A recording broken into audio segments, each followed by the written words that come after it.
Hey fellas, so I just saw Tenet earlier today. And it was definitely a film that took the hype for me. It was originally going to be coming out this past July until, well, everything just kind of happened at once. But I mentioned before it intrigued me since I saw the first trailer at Joker her last year, so I've basically been waiting almost an entire year to see this movie, and it personally lived a hype for me. So the film stars John David Washington as a CIA operative who is trying to prevent World War III with not only his skills at disposal but one word Tenet, which is not only a title, it has multiple meanings.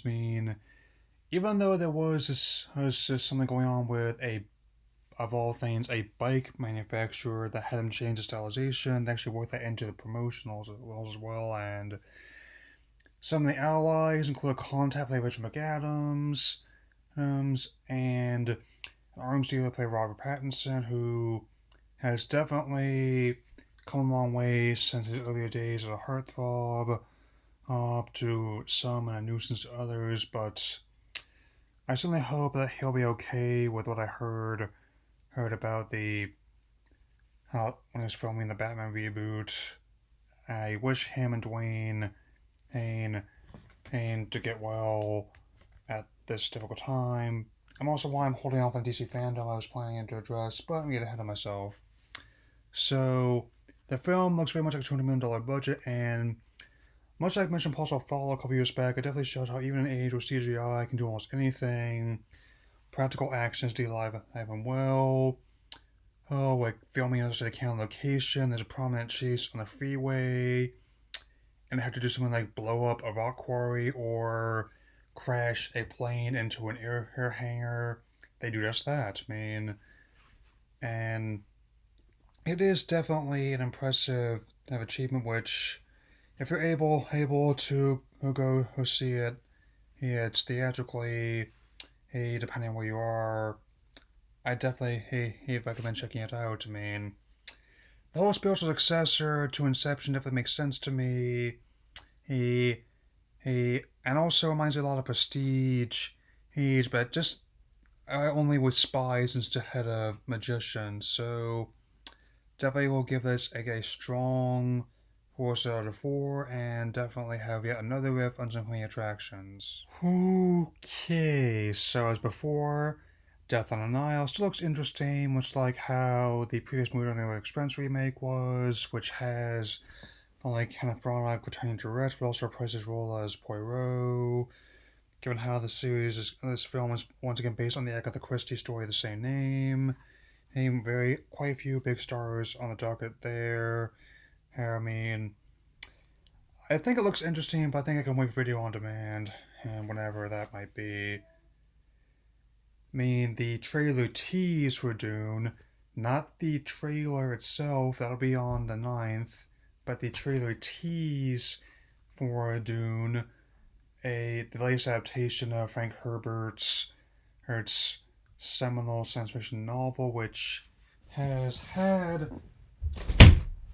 an interesting history in other idioms, which I'm not sure what the exact code is to crack for adapting this, is because on paper it should be easy to translate themes, like how like all the castes and power struggles. It was essentially by many admission like essentially that generation saw ice and fire.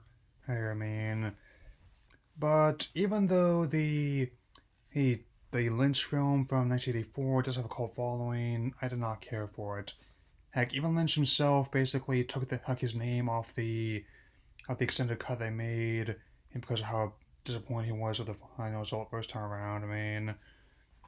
And there was also a miniseries on Sci-Fi that aired far better, but they were limited by the standard technology of the time. But I have a lot of confidence in this one, which he's directed many acclaimed films. I have not seen all of them yet, but I've heard I definitely will look into them. Um, they're gonna be basically because of how big the first novel alone is, filming both parts at the same time, kind of it or Pirates of the Caribbean style. Man, I know it has a lot of big names in the cast. I mean, and it looks like it'll be more faithful to the book in terms of style and tone. You know what I mean? I am glad that Lynch was able to do more after that one. Thankfully, everything from the Straight Story to Twin Peaks to Blue Velvet to Mulholland Drive. I mean, there are ones I haven't seen, like Arrival film that they knew, but I've heard are quite good, and Blade Runner 2049 as well. That's my favorite film of 2017. I imagine that I'll probably find its audience over time much like the original film that E2 did.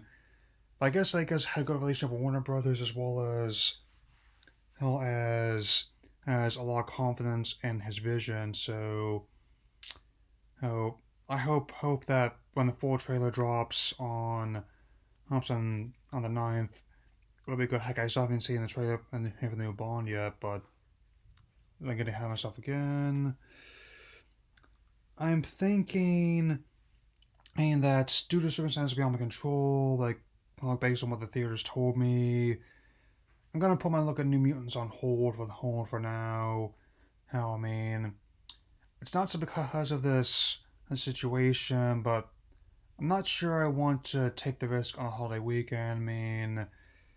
I'm not sure it'd be the same amount of people that I were when I was at Bill and Ted or this movie, or there will be more people who will be willing to who watch something that got pushed back for almost 3 years. So I'm not sure.